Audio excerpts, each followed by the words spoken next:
नमस्ते एवरीवन। आज के लेक्चर में हम बात करेंगे दो डिफरेंशियल मैनोमीटर के क्वेश्चंस की जो गेट में अपीयर हो चुके हैं और इन क्वेश्चंस को पढ़ के जो आपके मैनोमीटर के डाउट्स हैं शायद और ज़्यादा क्लियर हो जाएं। So let's dive into this lecture.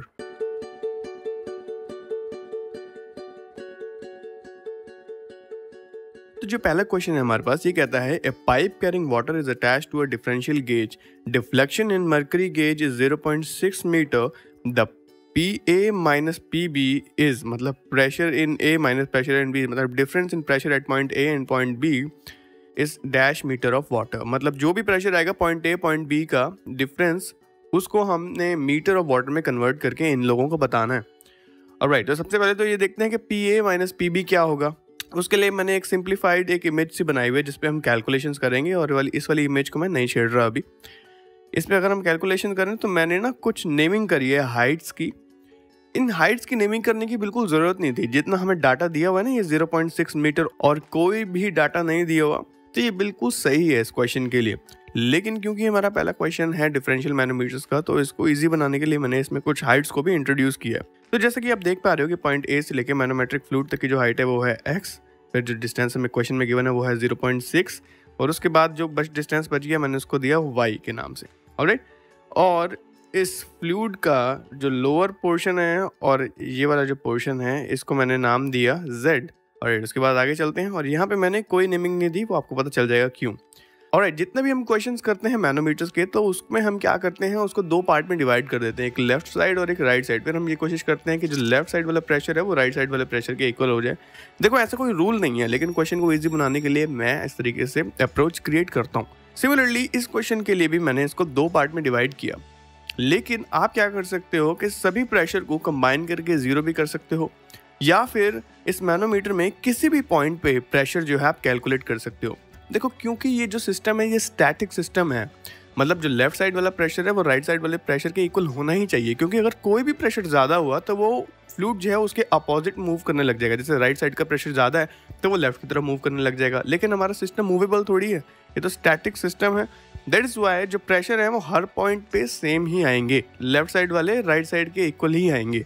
क्योंकि फिगर को बीच में से काटना ईजी लगता है और लेफ्ट राइट करना ज़्यादा आसान लगता है, तो मैंने इसको इस फिगर में भी बीच में से काट दिया, और मैं इसके इस पॉइंट पे जो है वो प्रेशर कैलकुलेट करने की कोशिश करूँगा।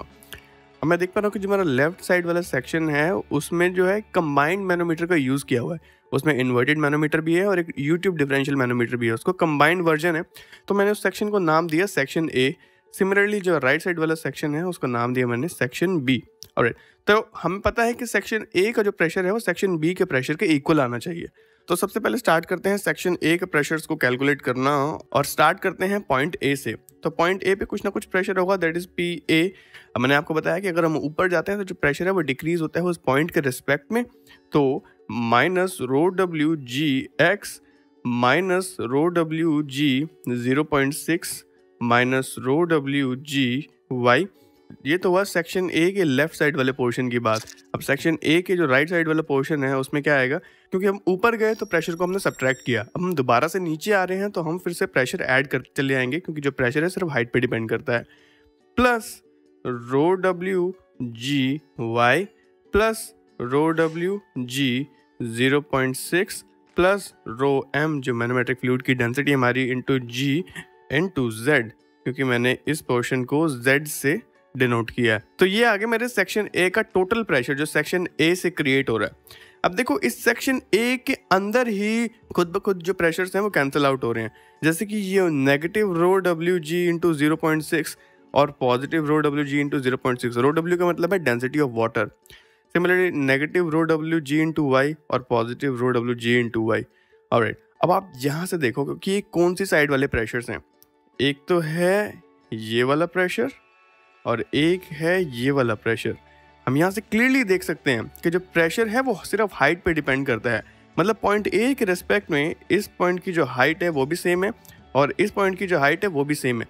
तो प्रेशर डिफरेंस कैसे आएगा जब इस हाइट पे भी सेम प्रेशर है और इस हाइट पे भी सेम प्रेशर है? तो ये तो सिर्फ एक एडिशनल वैल्यूज थी जो हमने कैलकुलेशन में ऐड करने की कोशिश की, और बाद में हमें ये पता चला कि ये कैंसिल आउट हो रही है, कोई डिफरेंस तो क्रिएट हो ही नहीं रहा इनसे, क्योंकि जितना हम ऊपर गए फिर वापस उसी पॉइंट पे आ गए, तो क्या डिफरेंस रहा। और तो ये जो पोर्शन है ये कट हो सकते हैं, लेकिन अगर हम फिर से इसी पॉइंट से नीचे आने की कोशिश करें, यहाँ पे देख पाते हैं कि जो फ्लूइड है उसकी डेंसिटी चेंज हो गई है, तो प्रेशर क्या है, फिर से कुछ ऐड हो जाएगा, that is rho M G Z. Rho M is the density of manometric fluid, that is P A minus rho W G X plus rho M G into Z. ये आ गया मेरा सेक्शन ए का प्रेशर। अब बात करते हैं सेक्शन बी के प्रेशर की। अब देखिए सेक्शन बी से अगर मैं प्रेशर काउंट करना स्टार्ट करूं तो पॉइंट बी का कुछ ना कुछ प्रेशर होगा, दैट इज पी बी। फिर और ऊपर जाऊंगा तो आ जाएगा रो डब्ल्यू जी एक्स, क्योंकि ये डिस्टेंस को मैंने नाम दिया है एक्स। फिर और ऊपर जाऊंगा रो डब्ल्यू जी 0.6। उसके बाद फिर से मेरे पास एक वही कंडीशन आएगी, मैं जितना ऊपर जाऊंगा उतना ही फिर मैं नीचे भी आऊँगा, तो जो मेरे प्रेशर हैं वो फिर से कैंसिल आउट हो जाएंगे। क्यों? क्योंकि पॉइंट बी के रिस्पेक्ट में ये हाइट भी उतनी है और ये हाइट भी इतनी है, तो प्रेशर डिफरेंस तो कोई क्रिएट ही नहीं हुआ, क्योंकि पॉइंट बी के रिस्पेक्ट में हम जितना ऊपर गए हैं उस पर सेम प्रेशर ही आ रहा है दोनों पॉइंट्स पे। दैट इज़ वाई दोनों लिम्स का जो प्रेशर है वो कैंसिल आउट हो जाएगा। और क्या प्रेशर बचेगा हमारे पास? सिर्फ इस हाइट का जो टोटल प्रेशर आ रहा होगा, that is 0.6 plus Z. Calculate करने की कोशिश करते हैं सेक्शन बी का pressure, that is P B minus rho W into G into X minus rho W into G into 0.6 plus मैंने उन दोनों पोर्शन को कैंसिल आउट कर दिया ऑटोमेटिकली। अब ये कितना आ रहा होगा, rho M into G into Z plus 0.6, तो rho M into G into 0.6 plus rho M into G into Z. ये आ गया टोटल सेक्शन बी का प्रेशर। अब सेक्शन ए और सेक्शन बी के जो प्रेशर्स हैं दोनों आपके सामने हैं। ये रहा सेक्शन ए का प्रेशर, ये रहा सेक्शन बी का प्रेशर। अब इन दोनों को जब हम इक्वल पुट करेंगे तो कुछ ना कुछ वैल्यूज फिर कैंसिल आउट हो जाएंगे, तो हम यहीं से कैंसिल आउट करने की कोशिश करते हैं। जैसे ही हमारे पास एक वैल्यू है रो डब्ल्यू जी एक्स और रो डब्ल्यू जी एक्स, अगर इन दोनों सेक्शंस के प्रेशर को इक्वल पुट करेंगे तो ये जो वैल्यू है ये कैंसिल आउट हो जाएगी। उसके बाद रो एम जी जेड और रो एम जी जेड ये भी कैंसिल आउट हो जाएगी। तो हमारे पास क्या बचेगा, लेफ्ट हैंड साइड पे मैंने सेक्शन ए लिया हुआ है अगर, तो P A is equal to P B plus rho M G 0.6 minus rho W G 0.6। Alright, तो हमें निकालना है P A minus P B in terms of water. तो इसमें से अगर मैं रो डब्ल्यू को कॉमन ले लूँ तो क्या बचेगा, रो डब्ल्यू और जी को भी कॉमन ले लिया, तो रो डब्ल्यू और जी कॉमन ले लिया बाहर, और अंदर बचेगा S M specific gravity of manometric fluid into 0.6 minus rho W G तो बाहर ले लिया तो बचेगा 1 और अंदर बचेगा 0.6। P A minus P B को अगर हम डिवाइड कर दें रो डब्ल्यू जी से, जो वैल्यू निकल के आएगी वो आएगी 13.6 इंटू 0.6 माइनस 0.6। इसको आप सॉल्व करोगे तो जो वैल्यू आएगी वो आएगी 7.5 मीटर्स ऑफ वाटर। इसका मतलब पॉइंट ए और पॉइंट बी का जो प्रेशर डिफरेंस है वो 7.5 मीटर्स ऑफ वाटर के कॉलम के इक्वल है। मतलब अगर पानी को आपने 7.5 मीटर तक उठा दिया किसी पाइप में, तो जो बॉटम पे प्रेशर आ रहा होगा वो P A minus P B के प्रेशर के इक्वल होगा, उस प्रेशर डिफरेंस के इक्वल होगा। ऑलराइट, तो ये था वो डिफरेंशियल मैनोमीटर का क्वेश्चन। आई होप आपने इसमें से कुछ ना कुछ पॉइंट समझने की कोशिश करी होगी और ये भी देखने की कोशिश करी होगी कि कैसे जो फ्लूइड्स हैं वो कैंसिल आउट हो रहे हैं। जैसे हमने सेक्शन ए और सेक्शन बी का प्रेशर जब इक्वल पुट किया था तो ये वाला सेक्शन भी कैंसिल आउट हो गया था, क्योंकि सेम फ्लूइड थे, सेम हाइट थी, सेम हाइट पे पोजेस कर रहे हैं। सिमिलरली ये वाला पोर्शन कैंसिल आउट हो गया था और ये वाला पोर्शन कैंसिल आउट हो गया था। तो अगर आप इस डायग्राम में देखो तो आप क्लियरली अब यहाँ से देख सकते हो कि कितने सारे पोर्शन जो हैं वो कैंसिल आउट हो रहे हैं। तो डायरेक्टली अगर आपने आंखों में ये क्वेश्चन करना होता तो आप क्या करते कि देखो पॉइंट ए और पॉइंट बी में, ए और बी दोनों से स्टार्ट करते हैं। मैं इतना डिस्टेंस ए से ऊपर गया, इतना ही डिस्टेंस बी से ऊपर गया, दोनों में सेम प्रेशर डिक्रीज होगा, दोनों ही वाटर हैं, दोनों की सेम हाइट है, तो ये और ये कैंसिल आउट हो जाएंगे आपस में। उसके बाद ये और ये कैंसिल आउट हो जाएंगे, उसके बाद ये और ये पोर्शन कैंसिल आउट हो जाएंगे, उसके बाद ये वाला पोर्शन और ये वाला पोर्शन भी जो है वो कैंसिल आउट हो जाएगा। तो हमारे पास क्या बचेगा, सिंपली पी ए, और अगर हम यहाँ से घूम के गए फिर हमें ऊपर जाना पड़ेगा, that is negative rho M G 0.6। उसके बाद फिर नीचे आना पड़ेगा तो plus rho W G 0.6 is equal to P B. ये प्रेशर होगा पी बी के इक्वल। और यहाँ से फिर आप PA माइनस PB करके जो वैल्यू है निकाल सकते हो। तो बहुत सिंपल था जो क्वेश्चन है, ये गेट में आया हुआ था, इसमें सिर्फ आपको 0.6 की वैल्यू की जरूरत थी। डायरेक्टली आप यहाँ से देख के बता सकते हो कि कितने सारे जो लिम्स हैं वो आपस में कैंसिल आउट हो रहे हैं। So this was the concept behind this question.